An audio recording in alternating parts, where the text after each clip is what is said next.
नमस्कार, दिन भर की बड़ी खबरों में आपका स्वागत है। मैं हूं आराधना। आज इस बुलेटिन में बात होगी केजरीवाल को कोर्ट से मिली बड़ी जीत की। आज कोर्ट ने सारे आरोप खारिज कर दिए। मोदी सरकार के खिलाफ कांग्रेस के मोर्चे की। जब तक हरदीप पुरी का इस्तीफा नहीं हो जाता है। देखेंगे एसआईआर को लेकर सुप्रीम कोर्ट ने की क्या टिप्पणी। जगदीप धनखड़ के बयान ने कैसे बढ़ाई सरकार की परेशानी। मैंने जब कहा कि मैं पद त्याग रहा हूं तो मैंने कभी ये नहीं कहा कि मैं बीमार हूं। जानेंगे जेएनयू में नए आंदोलन की आहट को और बुलेटिन के आखिर में देखेंगे तमिलनाडु में एनडीए को कैसे लगा झटका। लेकिन दिन भर की तमाम बड़ी खबरों से पहले एक नजर आज की सुर्खियों पर। सियासी दलों की एक चरण में तमिलनाडु चुनाव कराने की मांग। सीसी ज्ञानेश कुमार बोले, सारी चीजें ध्यान में रखकर लेंगे फैसला। नॉर्थ ईस्ट से दिल्ली पहुंचा छात्रों का एक डेलीगेशन। कांग्रेस सांसद राहुल गांधी से की मुलाकात। 10 जनपद में राहुल गांधी के आवास पर हुई बैठक। हाईकोर्ट चीफ जस्टिस की नियुक्ति प्रक्रिया बदली। कॉलेजियम का फैसला, अब पद खाली होने से करीब 2 महीने पहले किया जाएगा प्रस्तावित जज का ट्रांसफर। पाकिस्तान ने अफगानिस्तान के साथ जंग का किया ऐलान। जवाबी कार्रवाई में तालिबान ने इस्लामाबाद तक की एयर स्ट्राइक। पाकिस्तान के 4 मिलिट्री बेस पर अटैक। और लाल निशान पर बंद हुआ शेयर बाजार। 961 अंकों की गिरावट के साथ 81,287 पर बंद हुआ सेंसेक्स, जबकि 317 अंकों की गिरावट के साथ 25,178 पर बंद हुआ निफ्टी। ये तो थी सुर्खियां। अब बात आज की सबसे बड़ी खबर की। आखिरकार कथित शराब नीति मामले में अरविंद केजरीवाल और मनीष सिसोदिया को बड़ी राहत मिली है। दिल्ली की अदालत ने दोनों नेताओं सहित सभी आरोपियों को इस मामले में बरी कर दिया है, जिसे पार्टी की बड़ी राजनीतिक और नैतिक जीत बताया जा रहा है। आम आदमी पार्टी इसे हमेशा ही राजनीति से प्रेरित मामला बताती आई है और इस फैसले के बाद केजरीवाल कैमरे पर फफक फफक कर रोने लगे। उन्होंने इसे ईमानदारी की जीत बताया है। देखिए ये रिपोर्ट। दिल्ली की राउज एवेन्यू स्पेशल कोर्ट ने शराब नीति घोटाले के मामले में दिल्ली के पूर्व सीएम अरविंद केजरीवाल, पूर्व डिप्टी सीएम मनीष सिसोदिया और 21 दूसरे आरोपियों को बरी कर दिया है। कोर्ट ने अपने आदेश में कहा कि सीबीआई आरोप साबित करने में विफल रही है। इस मामले में न तो कोई आपराधिक षड्यंत्र दिख रहा है और न ही कोई विश्वसनीय सबूत। स्पेशल कोर्ट के जज जितेंद्र सिंह ने सीबीआई को बिना किसी सबूत के केजरीवाल और दूसरे लोगों को फंसाने के लिए फटकार भी लगाई और कहा कि आरोप पत्र में कई खामियां हैं। कोर्ट ने कहा, इस पूरे मामले में सीबीआई निष्पक्ष जांच करने में फेल रही। फेयर ट्रायल तभी संभव है जब जांच भी फेयर हो और इस मामले में जांच उस स्तर पर नहीं पाई गई। केजरीवाल के खिलाफ कोई ठोस सबूत पेश नहीं किया है, जबकि मनीष सिसोदिया के खिलाफ तो कोई मामला ही नहीं बनता।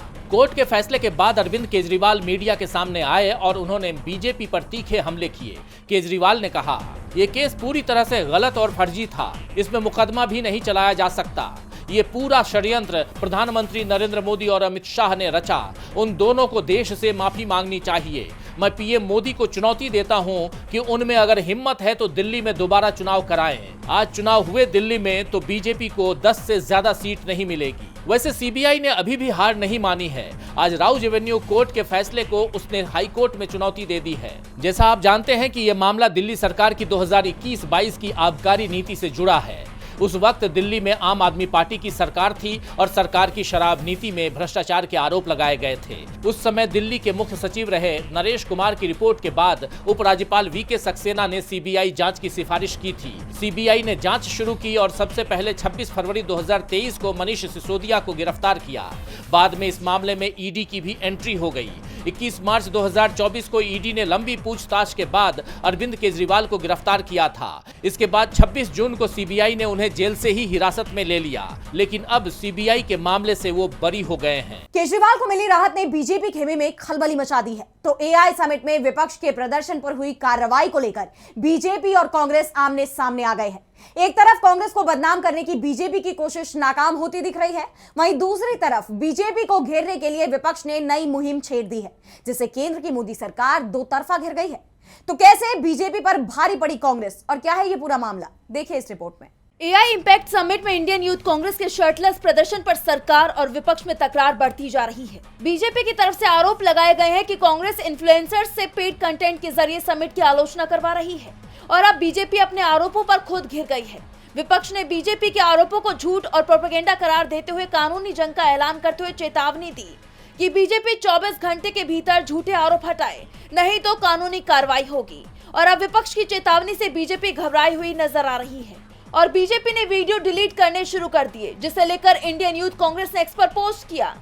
लगता है बीजेपी के पिद्दी इन्फ्लुएंसर मोदी जी के पार्लियामेंट से भागने से भी तेजी से वीडियो डिलीट कर रहे हैं।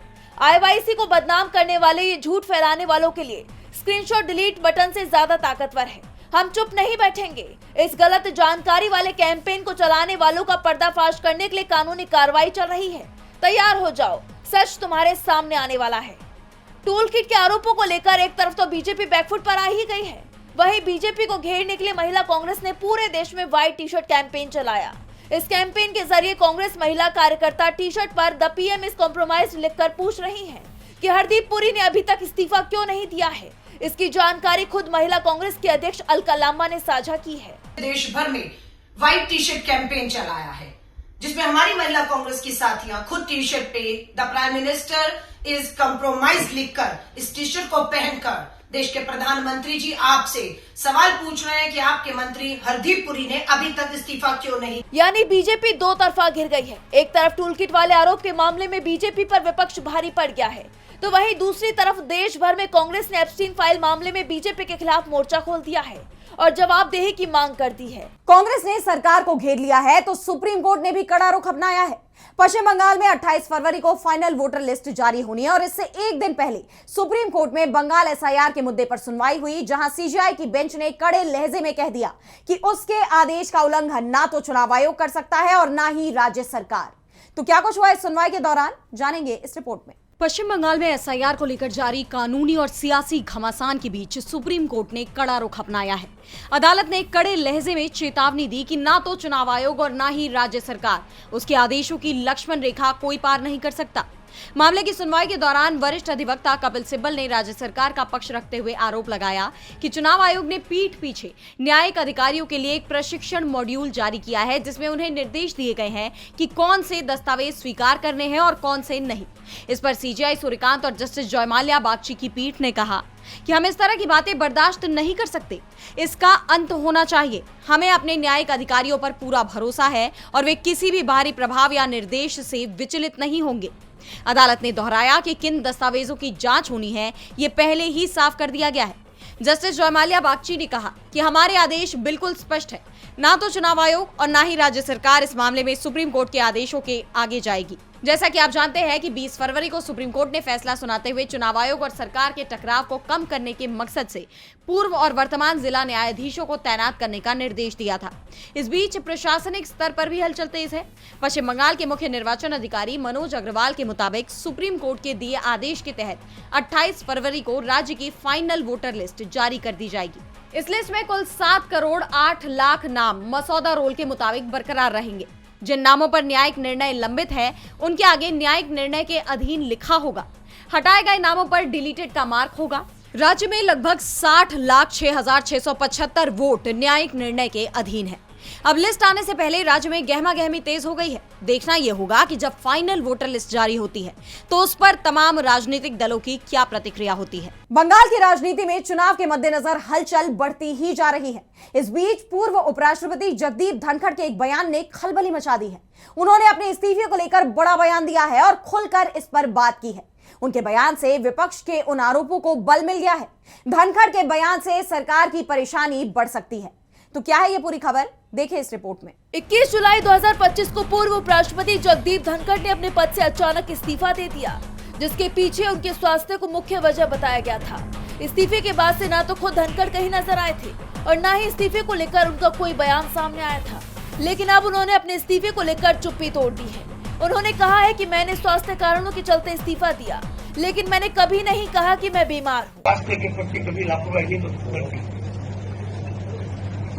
मैंने जब कहा कि मैं पद त्याग रहा हूँ, तो मैंने कभी ये नहीं कहा कि मैं बीमार हूँ। उन्होंने आगे कहा कि मैंने कहा कि मैं स्वास्थ्य को अहमियत दे रहा हूँ, जो देनी चाहिए।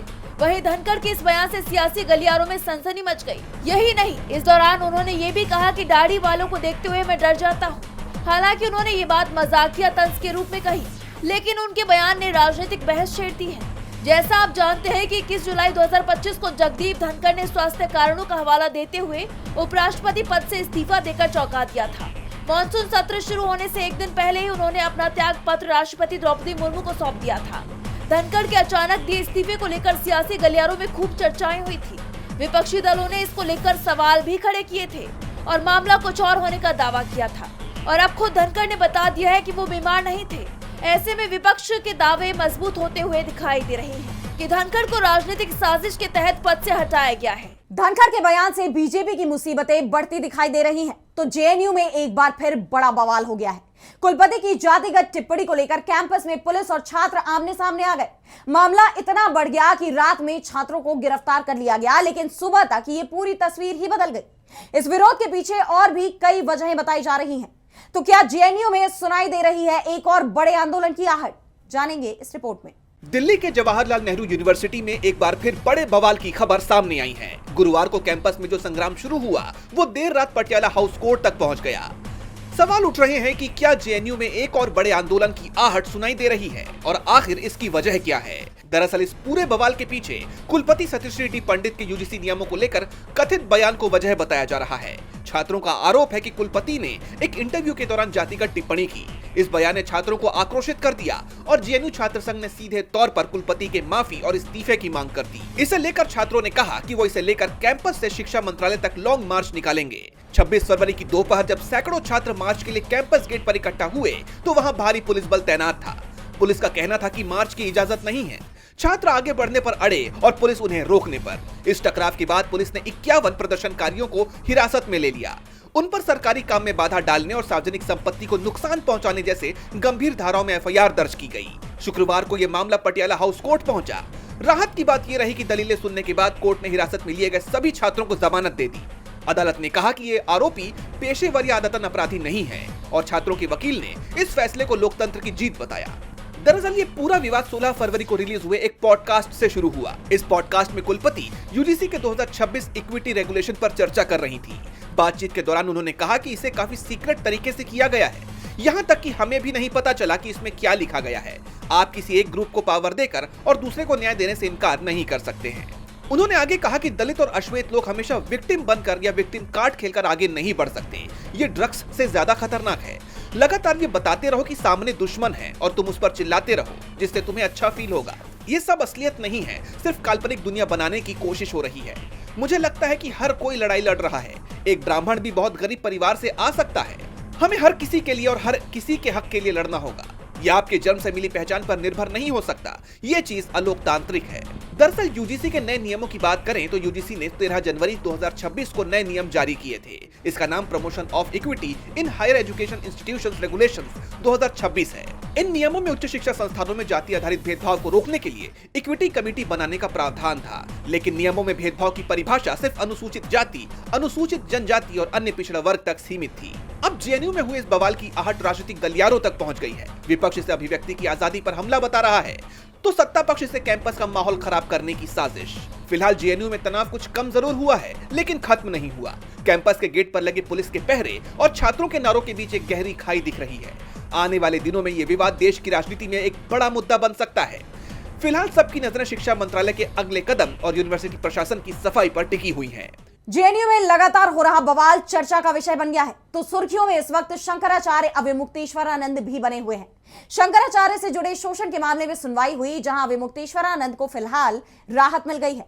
कोर्ट ने इस मामले में अहम टिप्पणी भी की है। उन पर बटुकों के साथ शोषण का आरोप है, जिसे शंकराचार्य ने निराधार और राजनीति से प्रेरित बताया है। तो क्या कुछ कहा कोर्ट ने, जानेंगे इस रिपोर्ट में। इलाहाबाद हाईकोर्ट ने ज्योतिष पीठ के शंकराचार्य अविमुक्तेश्वरानंद को एक बड़ी राहत दे दी है। कोर्ट ने उनके खिलाफ दर्ज शारीरिक उत्पीड़न के मामले में गिरफ्तारी पर अगले आदेश तक अंतरिम रोक लगा दी है। जस्टिस जितेंद्र कुमार सिन्हा की पीठ ने दोनों पक्षों की दलीलें सुनने के बाद अपना फैसला सुरक्षित रख लिया है, जो अब मार्च के तीसरे हफ्ते में सुनाया जाएगा। आइए समझ लेते हैं कि यह मामला क्या है और शंकराचार्य पर क्या आरोप लगे हैं। दरअसल तुलसी पीठाधीश्वर रामभद्राचार्य के शिष्य आशुतोष ब्रह्मचारी ने जिला कोर्ट में एक याचिका दाखिल की थी। आरोप लगाया गया था कि प्रयागराज के झूसी स्थित आश्रम में बटुकों के साथ गलत काम किया गया। विशेष पॉक्सो कोर्ट के आदेश पर झूसी पुलिस ने शंकराचार्य के खिलाफ एफआईआर दर्ज कर ली थी।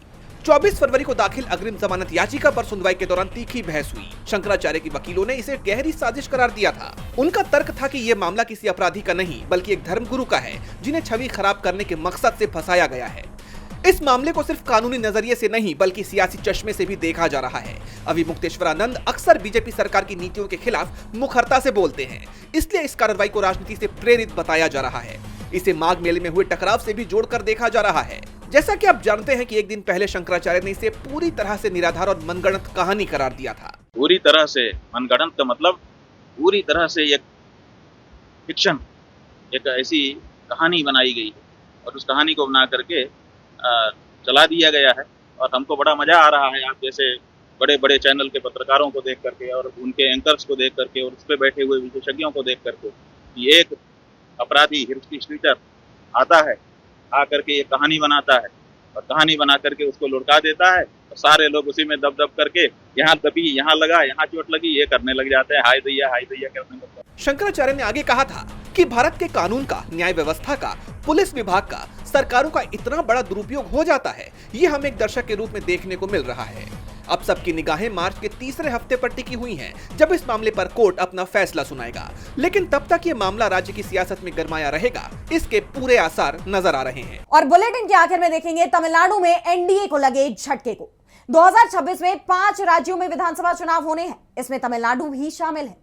दक्षिण राज्यों में बीजेपी की पैठ पहले से ही कमजोर है और अब बीजेपी को एक बड़ा झटका भी लग गया, जो ना सिर्फ बीजेपी के लिए झटका है बल्कि पूरे एनडीए के लिए झटका माना जा रहा है और साथ ही बड़े राजनीतिक संकेत के रूप में भी देखा जा रहा है। तो क्या है ये पूरा मामला, जानने के लिए देखिए ये रिपोर्ट। तमिलनाडु में विधानसभा चुनाव से पहले बड़ा उलटफेर देखने को मिला है। 3 बार के मुख्यमंत्री रहे बीजेपी के सहयोगी ओ पन्नीरसेल्वम ने अब एनडीए से किनारा कर लिया है और साथ ही वो डीएमके में शामिल हो गए।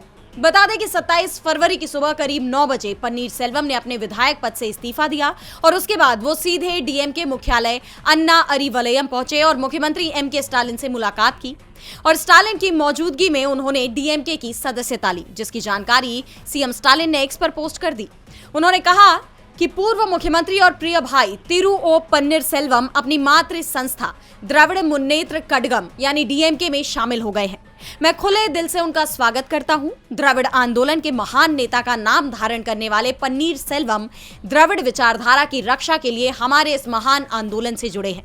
2026 का विधानसभा चुनाव तमिलनाडु और फासीवादी भाजपा के बीच एक लोकतांत्रिक युद्ध है। इसी वास्तविकता को समझते हुए अलग अलग लोकतांत्रिक ताकतें डीएमके गठबंधन में शामिल हो रही हैं।